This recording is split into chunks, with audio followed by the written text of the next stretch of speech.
Le site pose problème parce qu'il est situé au confluent de trois rivières, sur la route qui est proche de la Balagne, où sont situés tous les captages de nombreux villages, notamment le village de Morosailles, Lam, Pietralbe, toute la région du canal. En plus, il est proche des nappes phréatiques et son infiltration aurait des conséquences néfastes pour la vallée du Golo et pour la région du Haut-Canal. On peut imaginer que la municipalité a déjà entrepris des choses pour justement empêcher cette construction. Aujourd'hui, où en est-on ? Alors, les municipalités, nous les avons conviées avec ce collectif, nous leur avons demandé de prendre une délibération que nous allons transmettre au préfet, dans laquelle elles s'opposent à l'aboutissement de ce projet. La situation, globalement, on est dans l'attente de la clarification des projets, notamment des études commandées et menées par la CTC, parce que c'est elles qui vont conditionner le gros du dossier, c'est-à-dire le traitement de ce volume d'ordures qui ne fait que croître. Tout ça en raison de l'accroissement de la population de bord de mer et de l'activité touristique.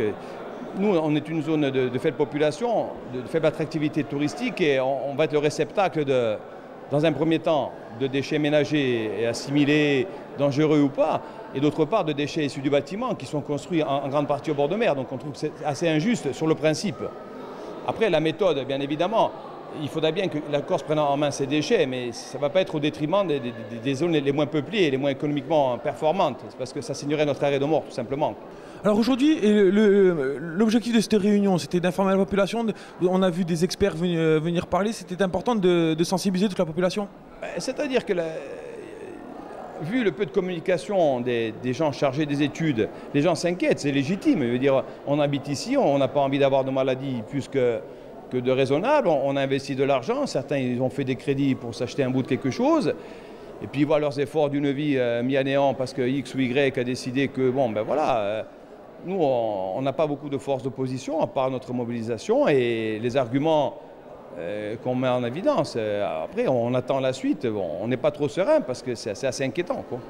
J'ai beaucoup insisté notamment sur le risque de cancer au-delà des risques infectieux, microbiologiques qui sont véhiculés par l'air et par l'eau.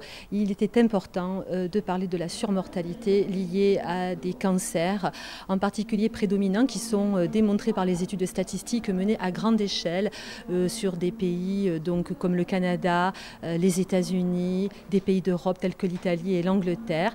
Toutes les études sont concordantes sur la surmortalité liée à une augmentation de l'incidence du cancer, sur des cancers notamment du foie, du pancréas, de la vessie, surtout du poumon, avec des femmes particulièrement touchées, des risques avec des ratios qui sont multipliés donc de 4 à 7, c'est tout à fait donc énorme. Et donc j'ai aussi insisté sur le fait que les moyens sanitaires ne seront pas en adéquation dans un proche avenir lorsque nous serons confrontés à toute cette population qui sera atteinte. Donc c'est effectivement, c'était important d'insister sur le risque donc de cancer, oui, en particulier.